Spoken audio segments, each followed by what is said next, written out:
오늘 이 아침 우리에게 주신 말씀은 시편 16편 5절에서 9절. 여호와는 나의 산업과 나의 잔의 소득이시니 나의 분깃을 지키시나이다.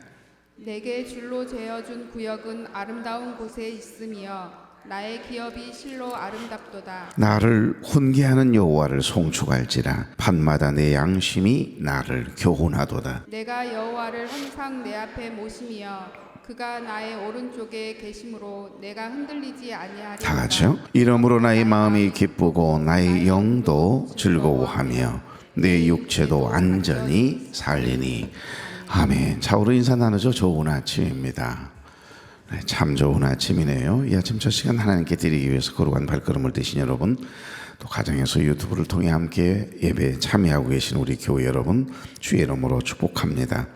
오늘 시편 16편은 고난 중에 있던 다윗이 세상의 모든 복의 개념을 확 뒤엎고요, 오직 나는 하나님만이 나의 복이다, 하나님만 계시면 나는 부족함이 없다, 이 고백을 합니다. 그래서 오늘도 다윗이 누린 복을 생각하며 함께 은혜를 나누고자 하는데요, 지난 시간에 우리가 오직 하나님만이 나의 복이라고 하는 고백의 복에 대해 그 전주의 말씀을 나누었고, 그 고백의 복이 사실 다윗이 누리고 있는 가장 행복한 복이다, 큰 축복이다, 그런 고백을 했습니다. 이 말씀은 복은 소유에 있지 않고 관계에 있음을 분명히 고백하고 있습니다. 하나님과 나와의 관계, 이웃과의 관계, 수직적인 하나님과의 관계와 수평적인 너와 나, 이웃과의 관계, 부모와 자녀, 부부와의 관계, 형제 간의 관계, 성도와 성도 사이, 그러니까 모든 인간과 인간 사이에 연결되어지는 수평적인 관계를 이야기하는 겁니다. 여러분, 관계가 행복하면, 원만하면 아무것도 없어도 행복해요. 관계가 깨지면 우리가 아무리 많은 것을 소유했다 해도, 아무리 우리가 높은 자리에 올라갔다 해도 그 재미 하나도 없어요. 괴로울 뿐이에요. 그래서 인생이 험악하다, 그런 고백을 하거든요. 돈이 뭔 필요 있냐고. 그 돈 있는 사람들이 그렇게 이야기한다니까. 그런데 관계가 깨지면 그 아무 소용이 없는 거예요. 그렇지 않습니까? 여러분이 이루어 놓은 성공이 무슨 의미가 있고, 내가 많은 사람들에게 존경받는, 부러워하는 직업을 가졌다고 무슨 의미가 있겠습니까?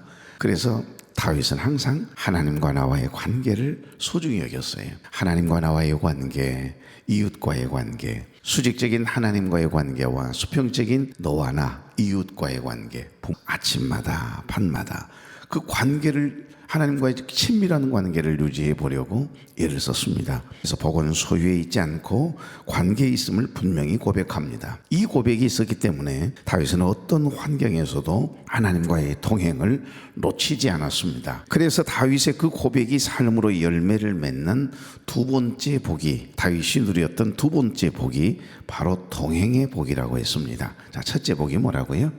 고백의 복이에요. 두 번째는 동행의 복이에요. 누구와 함께 하느냐, 누구와 함께 동행하느냐, 그게 정말 행복한 일이거든요. 지금 우리는 동행의 복에 대한 말씀을 나누고 있습니다. 지난주에 그러니까 하나님과 동행의 복을 누리고 있는 지금 그 첫 번째를 이야기하고 말씀을 마쳤거든요. 어찌 보면 다윗의 삶은 굴곡과 위협의 연속이었지만 그는 어떻게 그 모든 상황 속에서도 결코 흔들리는 법이 없이 전천후 신앙을 가지고 하나님 안에서 늘 기뻐할 수 있었을까요? 항상 하나님과 동행했기 때문입니다. 하나님과 동행함이 늘 여러분의 최고의 삶이고 보람이고 기쁨이길 바랍니다. 여러분, 다윗이 누린 동행의 복은 세 가지의 아름다운 증거로 이 본문을 통해서 우리에게 증거하고 있거든요. 그러니까 지난주에 첫 번째 증거에 대한 말씀 나눴는데, 동행의 첫 번째 증거가 뭐라고 했죠? 현재의 삶의 자리, 하나님께서 내게 허락하신 분깃, 분복, 다시 말하면 지금 우리의 가정, 지금 우리 부부, 우리에게 주신 자녀들, 우리 교회, 지금 내가 누리고 있는 내 삶의 형편이나 모든 상황은 하나님이 허락하신 분복이다, 분깃이다. 그래서 감사함으로 나아가는 거, 늘 감사하다, 하나님의 은혜다. 이 고백이 다윗에게 있었다, 이 말이거든요. 지금 여러분 남편을 바라보아도 불만족, 아내를 생각해도 이거 내 마음에 안 들어, 자식들은 왜 또 내 마음에 안 듭니까? 그러면 부모도 마음에 안 들고 자식도 마음에 안 들고, 그럼 어쩌라 이 말이야 나보고. 그러면 어쩌란 말이요. 남의 소유에 자꾸 관심을 가지고 남의 남편, 남의 아내, 남의 자녀들만 자꾸 부러워하면 그 인생이 무슨 행복이 있겠어요. 곤고하고 험악할 뿐이죠. 근데 다윗이 누렸던 동행의 복, 바로 첫 번째 증거는 그에게 주어지는 어떤 삶의 자리라도 하나님이 허락하시는 거다. 그러므로 감사할 일이지 원망하고 불평할 일이 아니다. 이 복이 분복 분깃에 대하여 늘 감사하고 만족했다라고 하는 고백입니다. 오늘 여기 6절 한번 보실래요? 내게 줄로 지어준 구역은 아름다운 곳에 있으며 나의 기업이 실로 아름답도다. 기억나시죠? 줄로 지어준 구역. 그러니까 하나님께서 나에게 허락하시는 그 분깃, 분복이 너무너무 아름답게 보이는 거예요. 그러면 당연히 감사할 것 아닙니까? 당연히 그런 인생은 행복한 인생이 될 수밖에요. 아들 생각에도 감사하고 남편 생각에도 감사하고 나도 모르게 그냥 감사. 저와 여러분에게 허락하신 오늘 여기 본문에 보니 내게 줄로 재어준 구역이라고 했습니다. 여러분에게 허락하신 분복, 분깃에 대해 다윗처럼 하나님과 동행하는 사람은요 범사에 감사하다고 합니다. 그러니까 그의 삶의 영역, 환경, 재능, 심지어는요 한계에 다다르는 일까지도, 고난까지도, 내게 원치 않는 어떤 환난의 바람이 불어온 것도 가만히 돌아보면 그것도 나를 나되게 하신 하나님의 은혜라고 다윗은 고백하거든요. 이게 다윗이 하나님과 늘 동행하는 복을 누리고 있다라고 하는 증거인 줄로 믿습니다. 그러니까 세상 사람들은 끊임없이 나의 구역을 다른 사람들의 구역과 자꾸 비교하다가 그만 만족하지 못하고 행복하지 못하고 불만족, 부족함을 느끼고 그걸로 끝납니까? 남이 갖지 못하는 건 내가 가지면 저거 확 꺾어버리고 싶은 생각이 들고, 아니면 저것은 내가 가져야 할 것인데 왜 저 사람이 가지고 있어? 그러면서 그냥 빼앗아 버릴 그런 생각들만 하고 살아가니까 마음의 시기와 질투가 막 끊이지 않잖아요. 그러다 보면 열등의식을 느끼게 되고 자격지심이 심하게 찾아오게 되면 왜곡된 사고로 인해서 사람을 대할 때 왜곡된 반응을 하게 된단 말입니다. 나도 괴롭히고 남도 괴롭히고, 때로는 어떤 이들은 교만에 빠지기도 합니다. 저 사람 가지고 있지 않은 거 나는 가지고 있어. 나 아무나 갖는 건 줄 알아?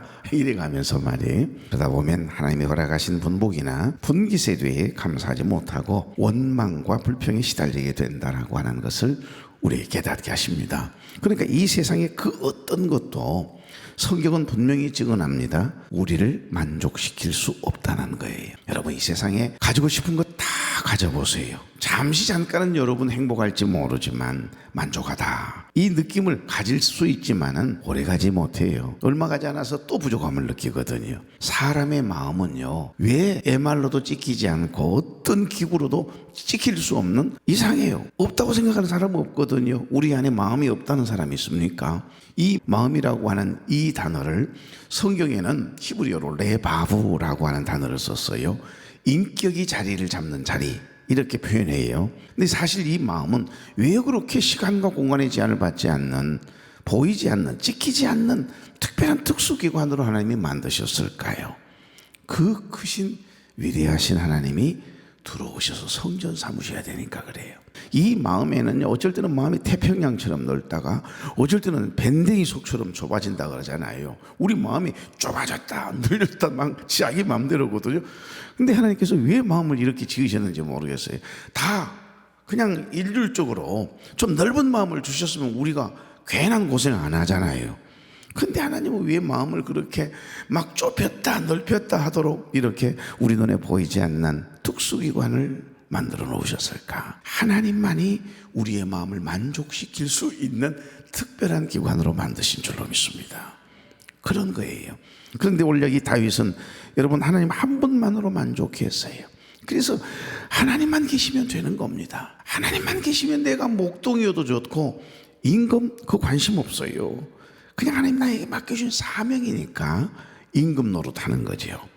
그러니까 여러분, 특별히 하나님과 늘 동행했던, 동행의 복을 누리며 살았던 다윗의 동행의 복의 증거 첫 번째는 뭐라고요? 예? 첫 번째 그 고백의 복, 그 다음에 두 번째 동행의 복이에요. 지금 동행의 복 안에 하나님과 동행한다라고 하는 동행의 복의 증거에 대한 이야기를 하니까 첫 번째 복이 어떤 복? 분복, 분깃에 대해서 현재 나의 삶의 자리에 대해서 감사하고 만족하는 복이에요. 그런 분들은 하나님과 동행하고 있다라고 하는 증거가 되는 겁니다. 그러니까 전도서 기자는 전도서 5장 10절에 은을 사랑하는 자는 은으로 만족하지 못하고 풍요를 사랑하는 자는 소득으로 만족하지 아니하나니 이것도 useless, 헛되도다 그래요. 이 구절은 사람이 제 아무리 많은 재물과 풍요를 소유해도 결코 진정한 만족을 얻을 수 없는 존재다. 이러한 추구는 결국 헛된 것이다. 그래서 전도서 기자는 전도서 1장 2절에 보시면 명확하게 선언하거든요. 전도자가 이르되 헛되고 헛되며 헛되고 헛되니 모든 것이 useless, 쓸모없는 일이 된다. 헛되도다 라고 고백하거든요. 하지만 주님과 동행하는 사람은요, 주님 한 분만으로 만족한 줄 믿습니다. 부족함을 느끼지 않게 되는 거예요. 그러니까 동행의 관점은 하나님이 계신 곳입니다. 동행한다라고 하는 말은 하나님이 함께 하시는 거니까 하나님이 계시는 곳은 그곳은 바로 하나님의 임재가 임하는 곳이고 하나님이 기뻐하시는 곳일 게고, 그러니 하나님과 동행한다라고 하는 의미가 되는 겁니다. 그래서 다윗은 여기 6절에 내게 줄로 지어준 구역은 아름다운 곳에 있으며 나의 기업이 실로 아름답도다 이렇게 노래하지 않습니까? 왜 아름답다고 했을까요? 그 장소가 너무 고급스럽고 화려해서가 아니에요. 그 구역을 우리 하나님께서 친히 지어주셨다 그랬는데 바로 그곳에 누가 함께 하시기 때문에? 하나님이 그곳에 계시기 때문이에요. 행복의 관점은 하나님이 계시느냐 계시지 않느냐라는 이 말입니다. 쉽게 설명하자면, 그러니까 하나님이 여러분의 가정에 함께 하실 수 있다면 지금 아무도 없는 곳에서 내가 화면을 보고 있는 이 내용을 주님도 다가오셔서 아니야 너 뭐하니? 예, 너무 재밌는 게임이 있어요. 주님 한번 해보실래요? 이러면서 주님도 함께 하실 수 있는 게임이라면 그건 건강한 건전한 게임을 하고 있는 겁니다. 아이고 이거 내 아내도 우리 자녀들도 우리 성도들도 내가 이걸 보고 있다라고 하는 것을 만약에 알게 되면 안 되지. 만약에 이런 좋지 못한 거, 누구와 함께 할 수 없는 것을 내가 보고 있다면 그건 죄잖아요. 하나님이 함께 하실 수 있는 곳이라면 그곳은 바로 동행하고 있다라고 하는 증거의 장소가 되는 겁니다. 그래서 6절에 그 말씀을 하는 거죠. 그러니까 이 장소는 하나님께서 친히 지어주셨고 바로 그곳에 하나님께서 함께 계시기 때문이래요. 다윗은 그가 소유한 것들 때문에 기뻐한 것이 아니고 그가 이룬 어떤 높은 자리 때문에 기뻐하고 행복한 사람이 아닙니다. 그가 가진 것의 근원에 대해서 기뻐했다. 그에게는 하나님이 바로 그의 분깃이었다. 이런 고백을 해요. 이 구절을 지금 설명하고 주의하는 사람들이 그렇게 표현해요. 바로 주님과의 진정한 동행의 복은 내가 원하는 것이 아니라 우리 하나님이 나를 두시는 곳, 가장 아름다운 장소로 인정하는 믿음에서 시작되는 줄로 믿습니다. 그러니까 지금 저와 여러분에게 허락하신 이 분복, 분깃, 현재의 삶의 자리가 우리 하나님께서 직접 줄로 지어주신 구역 맞습니다. 하나님께서 허락하신 분복이에요. 분깃이에요. 그게 많고 적음의 문제가 아니라 하나님이 우리와 함께 하시기 위해서 우리에게 허락하신 현재의 삶의 자리, 그것이 가정일 수 있고 일터일 수 있고 우리 교회일 수 있습니다. 그것이 바로 주님과 동행하는 가장 아름다운 장소임을 고백해 보십시오. 다윗이 누린 동행의 복이 저와 여러분의 복 되게 하실 줄로 믿습니다. 자, 두 번째 동행의 두 번째 증거는 어떤 걸까요? 24시간 계속되는 소통을 이야기합니다. 아이러니하게도 훈계의 복을 이야기합니다. 훈계. 여기 7절 다 같이 나를 훈계하신 여호와를 송축할지라 밤마다 내 양심이 나를 교훈하도다. 아멘. 훈계와 교훈은요 동행의 언어란 말이 있습니다. 훈계와 교훈. 집사님 내가 집사님 누구보다 사랑하는 거 알지? 권사님 누구보다 가까운 거 알지? 이러면서 조심스럽게 깨닫게 해주는 어떤 말들, 그건 가깝지 않으면 절대 말 안 하잖아요.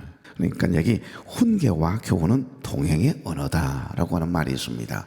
지금 다윗은 자신을 훈계하시는 하나님을 뭐 했다고 그래요? 늘 송축했대요. 하나님을 찬양합니다. 훈계는 꾸중이나 징벌이 아니에요. 사랑하는 자녀를 올바른 길로 이끌 이끄시고자 원하는 아버지의 마음, 아버지의 세밀한 가르침이기 때문에 이건 딸을 사랑하지 않으면 절대 훈계하거나 교훈하지 않습니다. 그래서 다윗은 아침마다 밤마다 기도하면서 하나님의 말씀을 묵상하면서 하나님과의 멈추지 않는 이 소통으로 행복한 동행을 이루었습니다. 그래서 그는 행복하다는 거예요. 아침에 주의 인자하심이 나타내시며 밤마다 주의 성실하심이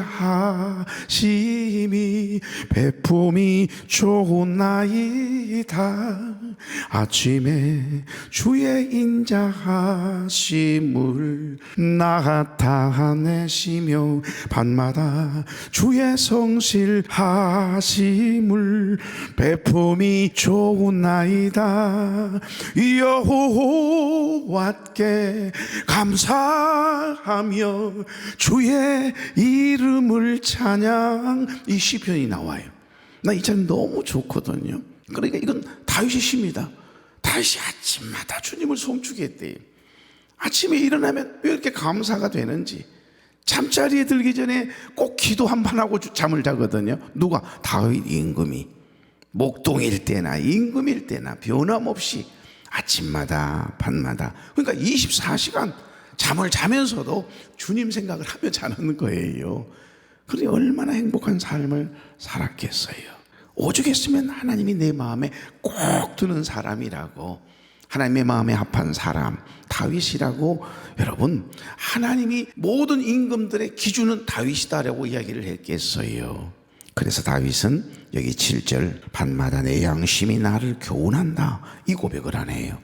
낮에 분주함과 소음이 사라진 깊은 밤, 세상이 조용해진 그 고요한 새벽에 우리 내면에서 들려오는 세미한 하나님의 음성을 듣는 것, 이것이 바로 하나님과의 가장 깊은 동행인 줄로 믿습니다.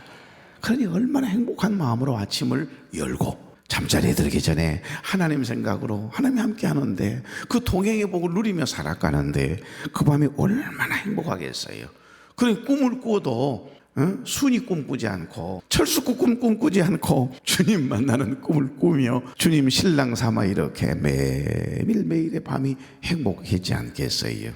그래서였을까요? 존 칼빈은 이 구절을 하나님의 사람은 말씀뿐만 아니라 자신의 내면에서 들려오는 영적인 지혜와 양심의 소리를 통해 인도함 받는다, 훈계와 교훈을 받는다, 그런 말이에요. 그래서 우리의 삶은 주님의 세밀한 훈계와 교훈으로 가득 차 있어야 주님 생각으로 가득 차 있고 주님의 마음과 생각을 담는 거룩한 그릇이 되어 삶을 대하고 사람을 대하고 하나님을 신앙하게 되는 줄로 믿습니다. 그러니까 우리의 삶은 행복할 수밖에 해요. 다윗이 그런 삶을 살았어요. 첫 번째 복, 고백의 복입니다. 두 번째 복, 동행의 복입니다. 그 동행의 복의 증거 첫 번째는 내게 지금 주신 현재의 삶의 자리, 분복과 분깃에 대해 뭐 했다고요? 너무너무 감사하다. 이 감사, 만족했다 이 말이에요. 두 번째, 동행의 증거의 복은 뭐라고요? 나를 훈계하신 여호와를 송축할지라 밤마다 내 양심이 나를 교훈하도다. 훈계와 교훈의 복입니다. 오늘은 여기까지 하십시다. 세 번째 복은 남겨놓아야 다음 주에 하지 않겠습니까? 여러분, 하나님과 동행하고 계신다고 생각이 들어요, 안 들어요? 그럼 됐습니다. 그럼 여러분 이 세상에서 가장 행복한 사람들입니다. 하나님과 동행함이 얼마나 행복하고 복이 있는지 몰라요. 이 아침에 일어나자마자 감사하다, 정말 감사하다. 아니 내가 새벽을 깨워서 지금 교회를 가고 있네. 성전에 들어오자마자 눈물이 핑 도네요. 정말로 현숙 씨의 노래가 막 생각이 나고, 그래야 그게 동행이죠. 누가 새벽 기도를 만들어가지고 목사님 안 바뀌었어야 돼, 통합하지 말았어야 돼, 뭐 하려고 나가 이렇게, 아이고 교회를 옮겨야 되나 말아야 되나 이러면서 아침을 깨거나 오늘 이 자리에 여러분 도살장에 끌려온 소처럼 끌려오신 분들 계시면 아이고 돌아봐야 돼요. 지금 여러분 하나님과 동행하는 그 은혜와 복을 못 누리고 사는 거예요. 대단합니다. 대단해. 그 행복을 누리지 못하고 신앙생활 한다는 것은 그건 고통인데, 멍해인데, 부담인데 이를 어쩌나. 내가 왜 대신해 줄 수도 없고요. 인생은 소풍처럼 행복해야 돼요. 신앙생활은. 근데 행복해 보이진 않네요. 뭔 예배가 이렇게 자주 있는 거야? 이런 생각을 하는 분들 아직 주님과 동행하지 못하고 계시는 거예요. 하나님이 계시는 그곳이 바로 내가 있는 자리다. 그게 깨달아지면 여러분은 지금 주님과 동행하고 있는 겁니다. 그 은혜와 복이 여러분에게 늘 경험되어지는 생애 되어지면 신앙생활이, 기도생활이, 섬김과 헌신이 너무너무 행복하고 복된 일이에요. 그럼요, 이 은혜와 복을 받아 누림이 있는 저와 여러분 될 수 있기를 주의 이름으로 축복합니다.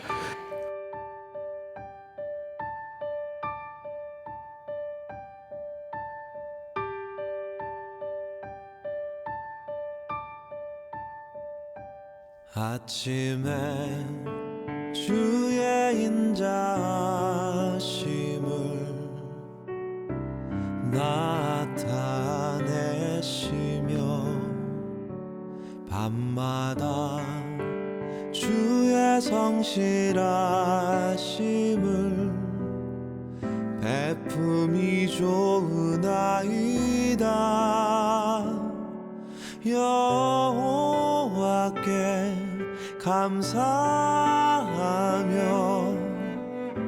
주의 이름을 찬양. 여호와께 감사하며 주의 이름을 찬양. 여호와여 주의 행사가 어찌 그리 크신지요. 주의 생각이 심히 깊으시나이다.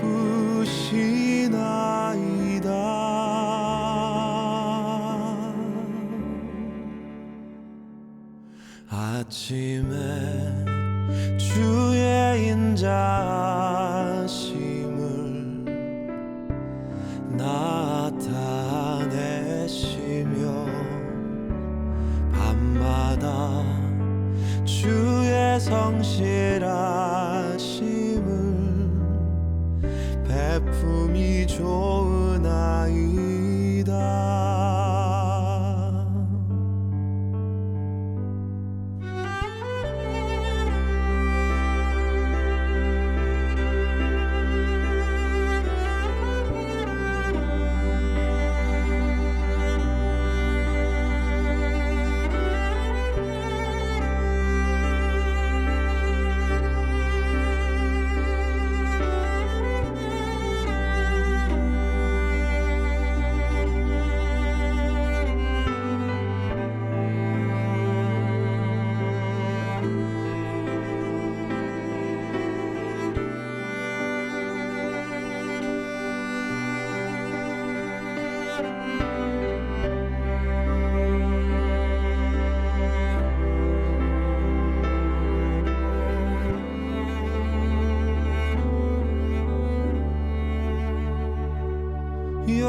여호와께 감사하며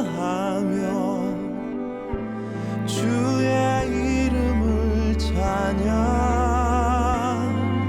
여호와께 감사하며 주의 이름을 찬양.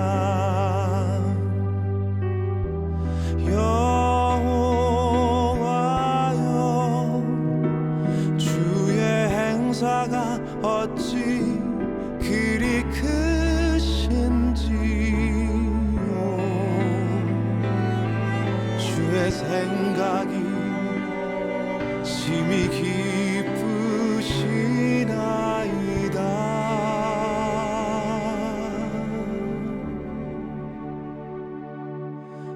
아침에 주의 인자하심을 나타내시며 밤마다 주의 성실한